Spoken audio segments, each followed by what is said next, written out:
Voltamos com o Gente em Destaque aqui na TV Câmara. Eu sigo essa conversa com o professor Cláudio Leonetti. Bom, professor, o senhor falou que no primeiro bloco dessa sua trajetória, né, que até quando você falou que abandonou o concurso público, né, essa carreira pública, é um risco que a pessoa corre, né, de, por exemplo, no seu caso da GM não dá certo. Mas eu queria que você contasse também essa história de você e seu primo se perderem e caírem bem na porta da ETEP. Na verdade, nós fomos para São José para fazer matrícula no Senai. Nós tínhamos feito um concurso, né, para entrar no Senai, e aí nós fomos, deram um horário para a gente por telefone e nós fomos, eu e o meu amigo. Só que nós não conhecíamos muito São José dos Campos também, e chegamos lá no Senai, chegamos meia hora atrasado. Só que foi o horário que passaram para nós. Só que nesse período preencheu a classe. Preencheu a classe, nós não estávamos lá, preencheu a classe e acabou. E aí a gente estava, né, voltando triste aí para casa, porque perdemos a matrícula. E nisso a gente se perdeu em São José dos Campos. Se perdemos lá e caímos assim na porta da ETEP. Não conhecíamos a ETEP, não sabíamos nem onde era, não sabíamos nem onde nós estávamos, né? E no fim paramos na ETEP, descemos lá para ver que curso que tinha, e aí eu acabei me matriculando lá no cursinho para entrar na ETEP, para começar a estudar na ETEP. Meu amigo não quis, né? Ficou eu sozinho lá, e aí me formei técnico eletrônico, e aí a história, né, vocês já conhecem. Mas é aquele negócio, sabe, Rodrigo? Eu tenho muita fé em Deus, né? E a gente, com essa idade, você não sabe direito o que você quer fazer da vida, né? Seguir uma profissão. Então, assim, a gente deixa nas mãos de Deus. E as portas foram se abrindo naturalmente e a gente vai entrando, né? E quando vê, já está lá dentro. Quer dizer, você muda de profissão, primeiro sai do emprego público e vai para ser estagiário, né, da GM. Isso. E depois você sai da GM com quase 50 anos. Estava com 47 por aí, para ser professor. Sim. Como é que você conciliou tudo isso? Porque a gente sabe do risco, né? E se não der certo lá, você não pode voltar para o emprego público porque você pedir exoneração. Como é que você trabalhou isso? Olha, Rodrigo, assim, é um risco, né? É um risco. A vida da gente é um risco. Então, assim, eu queria muito conhecer a empresa, né? A empresa privada, eu queria muito conhecer e eu sabia eu sentia que um dia eu ia voltar a lecionar.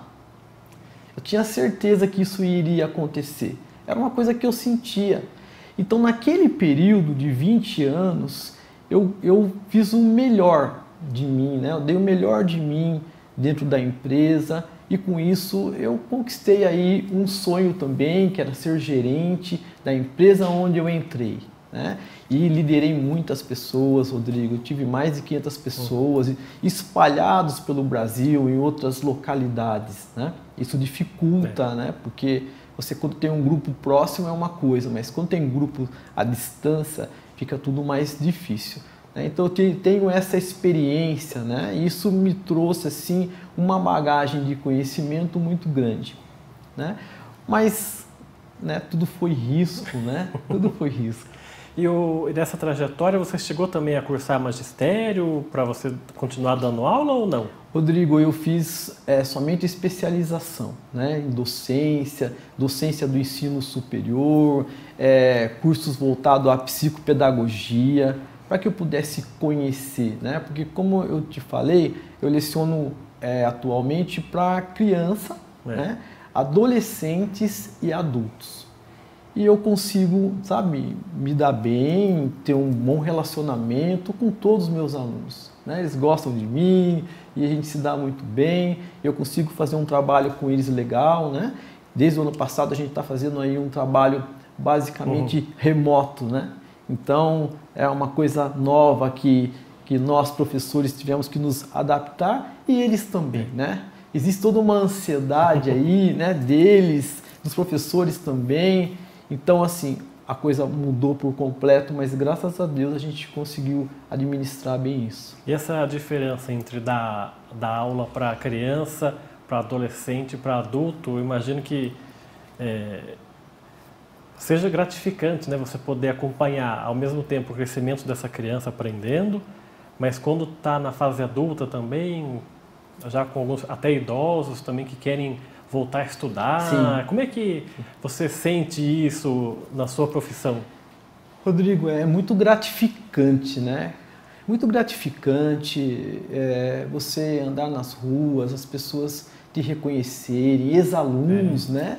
E às vezes, né, a gente não conhece, né, não lembra, porque eles mudam, né, vão crescendo, eram crianças, aí terminaram os estudos ainda adolescentes, e aí você não consegue lembrar nome, porque são muitos, né?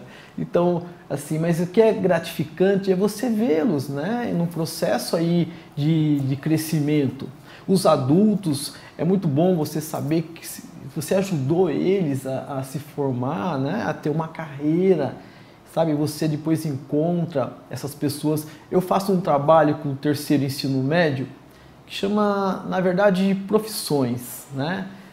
Mercado de trabalho e tudo mais. E eu trago ex-alunos que saíram do Instituto Teresa Porto Marques, né, no terceiro ensino médio, e aí seguiram as suas carreiras, se formaram e hoje são profissionais. Contar a experiência deles. Exatamente. Eu trago para que eles venham lá, a gente formula algumas questões, os alunos mesmo formulam, e aí eles vêm com maior boa vontade, fazem lá um bate-bola com eles. Isso tudo é legal, então você fica assim, você se sente gratificado, né? E vê que eles estão crescendo, estão seguindo a vida deles. Isso é muito bom. A gente cumpriu o nosso dever, né? Como professor, como pessoa. Essa é a ideia. Essa diferença, né, que eu já converso com muita gente que costuma sempre falar a mesma frase. Na minha época a escola pública era outra coisa, era muito melhor estudar em escola pública. As famílias ricas punham seus filhos para estudar na escola pública porque era muito melhor. E hoje a gente vê essa degradação da escola pública, professor apanhando de aluno, violência espalhada. Como é que você vê hoje essa educação, essa diferença? Realmente mudou o quê? O respeito acabou? Eu queria que você analisasse isso. Olha, Rodrigo, eu estudei, como eu te disse, em escola pública, né? Escola estadual. E assim, havia um respeito muito grande, né, entre nós, alunos, com os professores, né? Eram bem rígidos com a gente. E assim, nós tínhamos um convívio muito bom entre nós e nunca que a gente, né, faltaria com respeito. E nós gostávamos muito da escola. Nós gostávamos da escola e nem sabíamos o que nós iríamos fazer para frente, mas nós gostávamos de ir para a escola, de estudar, de ir para a educação física. A gente não faltava uma aula de educação física. Eu adorava educação física. Nós tínhamos aula no sábado, né? Era dia letivo no sábado.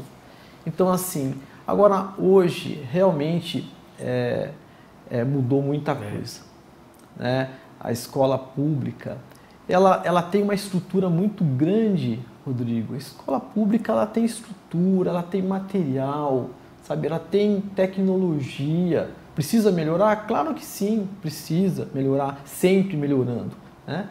Mas hoje parece que falta o ideal, sabe?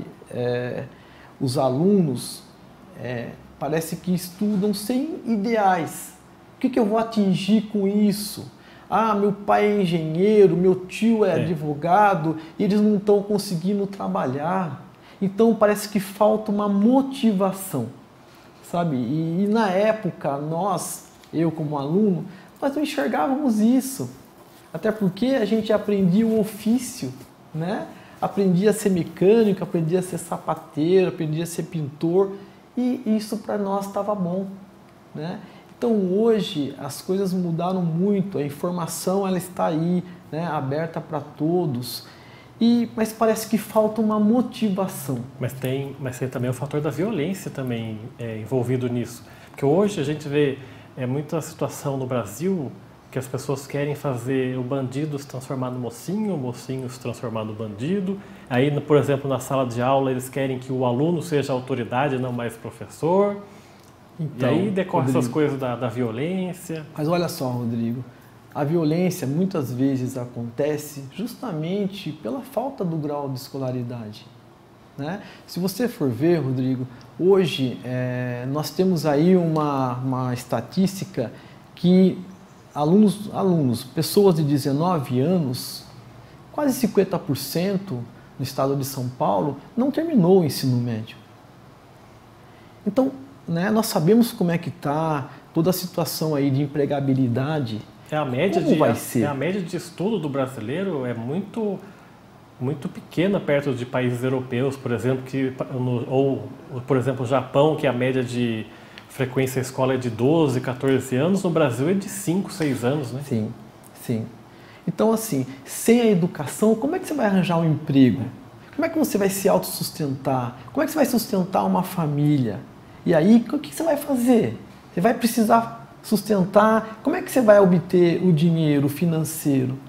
Sabe, então a educação, Rodrigo, ela é a base para tudo. Quando a pessoa tem educação, eu acho que tudo, sabe, melhora. Só que muitas vezes ele só vai entender isso lá na frente.